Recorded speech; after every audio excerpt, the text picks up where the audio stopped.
Hello dear students, once again welcome back to our channel Gyan lab NCERT. तो आज मैं आपके लिए ये डेट्स लेकर आई हूँ जिसमें मैं आपको बताने वाली हूँ एकदम शॉर्ट में कि आपके सीबीएसई टर्म 2 के जो एग्जाम डेट्स है वो डिक्लेयर हो चुके हैं और इसका आपके नीट एग्जाम पे क्या इम्पैक्ट पड़ने वाला है। नीट 2022 का एग्जाम जो हम जून में एक्सपेक्ट कर रहे थे, अब उसके डेट्स पोस्टपोन होकर जुलाई में डिक्लेयर किए जाने वाले हैं। तो चलिए सबसे पहले हम सीबीएसई टर्म 2 के डेट्स देख लेते हैं। आपका जो डेट शीट डिक्लेयर हुआ है उसके अकॉर्डिंग 28 अप्रैल को आपका बायोटेक का पेपर होगा, 7 मई को केमिस्ट्री, 13 मई को इंग्लिश, 20 मई को फिजिक्स, 25 मई को होम साइंस, देन 30 मई को बायोलॉजी, 2 जून को फिजिकल एजुकेशन, 7 जून को मैथमेटिक्स एंड 15 जून को साइकोलॉजी। तो अगर आप फर्स्ट एग्जाम से लेकर लास्ट एग्जाम तक का डेट का डिफरेंस देखें तो 28 अप्रैल से पेपर स्टार्ट होगा और 15 जून तक ये पेपर चलेगा। यानी कि काफी ज्यादा डिफरेंस है हमारे डेट्स में, यानी कि अप्रोक्सीमेटली कुछ 1.5 महीने तक आपका एग्जाम चलने वाला है। तो पहले ऐसा था कि आपका एग्जाम का एक्सपेक्टेड डेट 26 जून होने वाला था, लेकिन अगर आपका फाइनल एग्जाम 15 जून को खत्म हो रहा है तो 26 जून को खत्म एग्जाम नीट एग्जाम कंडक्ट करने का सवाल ही नहीं उठता, क्योंकि मिनिमम आपको 1 मंथ का गैप देना कंपलसरी है और अब तक तो नीट की फॉर्म फिलिंग भी स्टार्ट नहीं हुई है।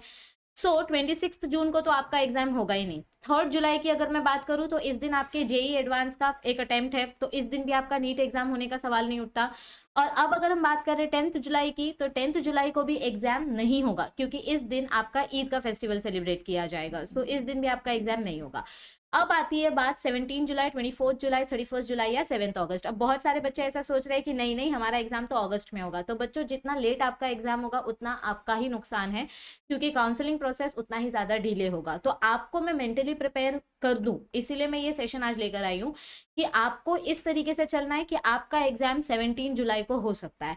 अगर 24 जुलाई को हुआ या 31 जुलाई को हुआ तो वो तो आपके लिए एक बोनस पॉइंट बन जाएगा, लेकिन 17 जुलाई की तैयारी आपके दिमाग में होनी चाहिए। अब देखो, यहाँ पर आपके जो सीबीएसई के बच्चे हैं जिनका टर्म 2 एग्जाम होने वाला है, उनके एग्जाम के सब्जेक्ट्स के बीच में बहुत सारा गैप है। यानी कि आपके बायोटेक और केमिस्ट्री के पेपर के बीच में 8 डेज का गैप है, आपके केमिस्ट्री और इंग्लिश के बीच में 6 डेज का गैप है। तो अब आपको प्रिपेयर कैसे करना है बच्चों? सबसे पहली बात तो जहां पर गैप है वहां पर आपको फायदा उठाना है। जैसे केमिस्ट्री और फिजिक्स की अगर मैं बात करूं तो काफी लंबा चौड़ा गैप आपको मिल जाता है।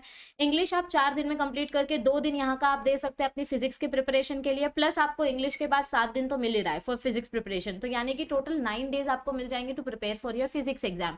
और फिजिक्स के बाद अगर आप बायोलॉजी देखें तो पूरा पूरा 10 दिन का गैप आपको मिल रहा है। बोलने का फाइनल कंक्लूजन ये है, you have ample amount of time, you just have to utilize it properly. आपके पास बहुत टाइम है। 28 अप्रैल से चालू होगा, 15 जून तक एग्जाम चलेगा।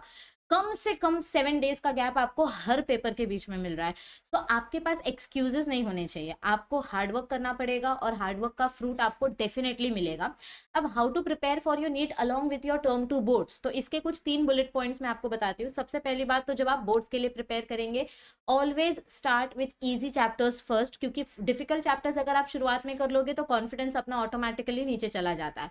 तो पहले इजी चैप्टर्स कर लो। 6 में से 3 चैप्टर इजी है, 3 चैप्टर डिफिकल्ट है। अगर आपने 3 इजी चैप्टर्स कर लिए तो कम से कम ऐसा लगेगा कि चलो 3 चैप्टर तो हो गए, बाकी 3 डिफिकल्ट चैप्टर देख लेंगे। सो जब आप बोर्ड्स के लिए प्रिपेयर करेंगे, so start with easy chapters first, और उसके बाद जब आप ये इजी चैप्टर्स कर रहे हैं या डिफिकल्ट चैप्टर्स कर रहे हैं, उनके साथ साथ मेक श्योर कि आप उनके नीट के प्रीवियस ईयर के एमसीक्यूज जरूर सॉल्व करें, क्योंकि आपको बोर्ड्स के साथ साथ नीट की तैयारी भी चालू रखनी है। आप ऐसा सोचोगे कि मेरा बोर्ड्स खत्म होने के बाद मैं पूरा स्क्रैच से रिवीजन स्टार्ट करूंगा नीट का या करूंगी नीट का, तो इट इज इम्पॉसिबल, क्योंकि 15 जून को एग्जाम खत्म होगा और 16 जुलाई 17 जुलाई को आपको पेपर एक्सपेक्ट करके चलना है। यानी सिर्फ 1 महीने का गैप आपको एक्सपेक्टेड रहेगा। Okay, all right, so you have to revise PYQs of NEET and board sample objective questions. okay, उसके साथ साथ आपको अपने बैक एक्सरसाइज के क्वेश्चंस पर भी ध्यान देना है। एनसीईआरटी के जो बैक एक्सरसाइज होते हैं, मोस्टली बोर्ड्स में 70% क्वेश्चंस आपके बैक एक्सरसाइज से आते हैं। बोर्ड्स की मैं बात कर रही हूँ। और याद रखो, आप जब थ्योरी रिवाइज करेंगे तो प्लीज उसको नीट के पर्सपेक्टिव से रिवाइज करो, ताकि आपको वापस से वो चीज ना पढ़नी पड़े।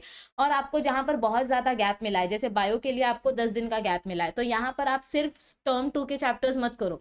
टर्म 2 के साथ साथ आप अपने क्लास 11th के या टर्म 1 के कुछ चैप्टर्स रिवाइज कर सकते हो, क्योंकि आपका अल्टीमेट गोल क्या है? आपका अल्टीमेट गोल नीट है, सिर्फ टर्म 2 के बोर्ड्स नहीं है।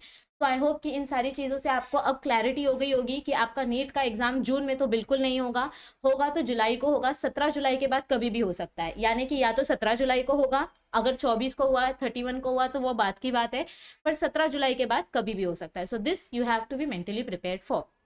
आपके एंटरटेनमेंट के लिए we have started one vlogging channel जिसका नाम है लाइव्स बफरिंग। यहाँ पर आपको हमारे फन ट्रिप्स, हमारे फन चैलेंजेस देखने को मिलेंगे, so you can subscribe to this channel as well. इसका लिंक आपको डिस्क्रिप्शन में मिल जाएगा। एंड आई होप कि आपके दिमाग में काफी ज्यादा क्लैरिटी आ गई है। So make sure that you share this channel with your friends, and if you like it then do like a video, and if you are new to this channel then make sure that you subscribe to the channel. Thank you for watching this video, stay tuned, see you soon.